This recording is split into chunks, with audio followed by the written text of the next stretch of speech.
Hello, everybody, and thank you for joining me. Welcome.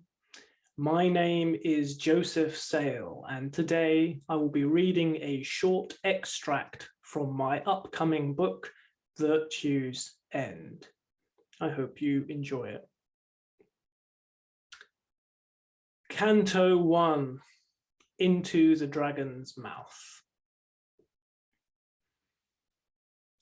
Knife to the bone, thus the cut is made, the cadavers opened like a quim, and in that seam pour all my hate, that I may fertilize that unclean womb with seeds of malcontent.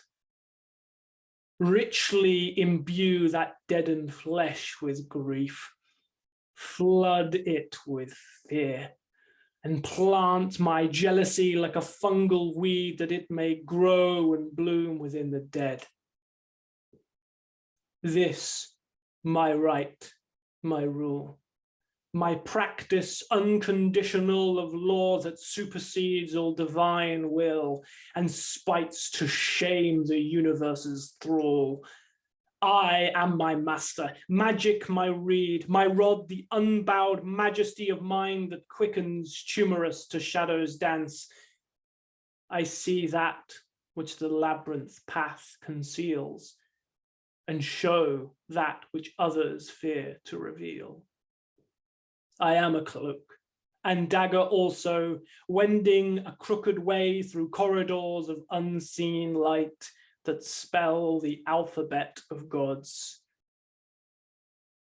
I've many names, but you may call me one. I am Horus, the avenging sun.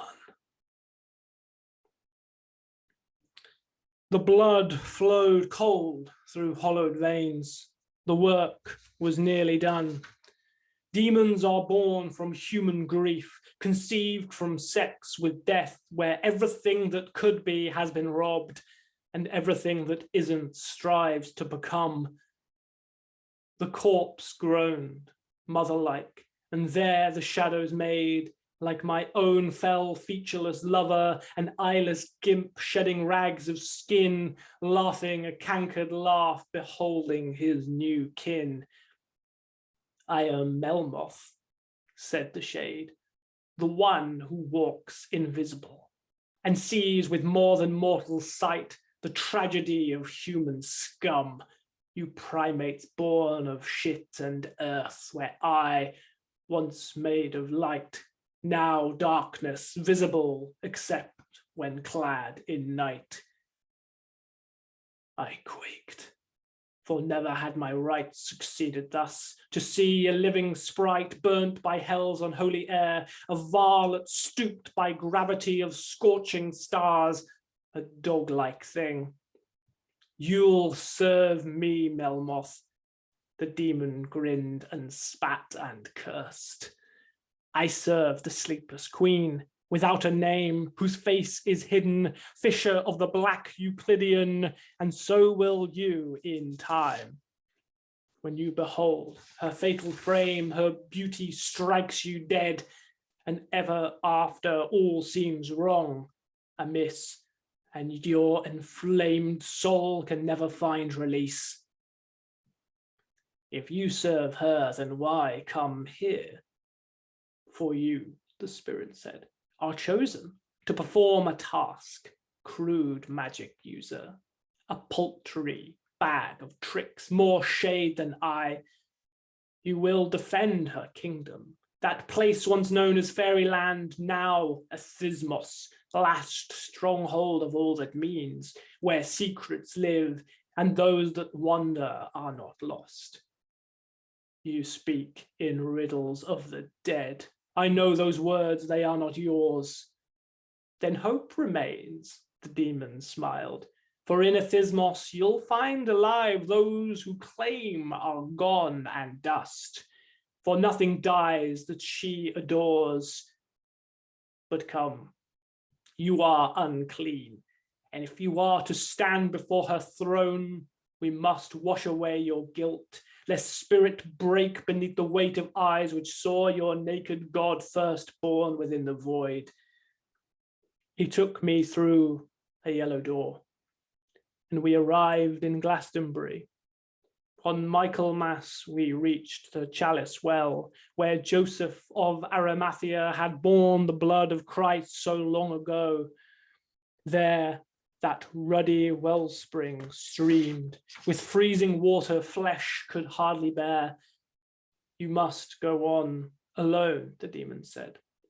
I may not pass these holy gates. I came next to a garden, overfull of giant flower heads, azaleas and evergreens, roses and honeysuckle beds, and lavender and mint and thyme. Nestled in the foliage, a wooden hut, where I sat waiting for a miracle, some sign my purpose was not vain. And then I felt him, though unseen, second created of the holy pantheon, with sixfold wings and curling hair like hooks that flayed the flesh of Christ, a nine-tailed barb, Archangel Michael, who touched my hand, there kindled pain that rushed up my left side like liquid flame, scouring darkness from my soul as God's light first wounded the quiet deep. Not only pain, but pleasure too, an ecstasy of force that filled me to the brim. Just as I'd emptied sin in that foul corpse, so now that angel emptied into me, his blade a needle, plunging heroin. His source was limitless.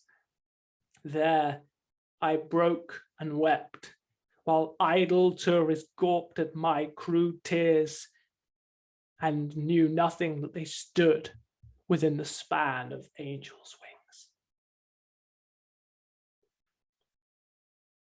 Thank you for joining me for that reading. I hope you enjoyed it. God bless you all, and perhaps I will see you again in another video. Peace.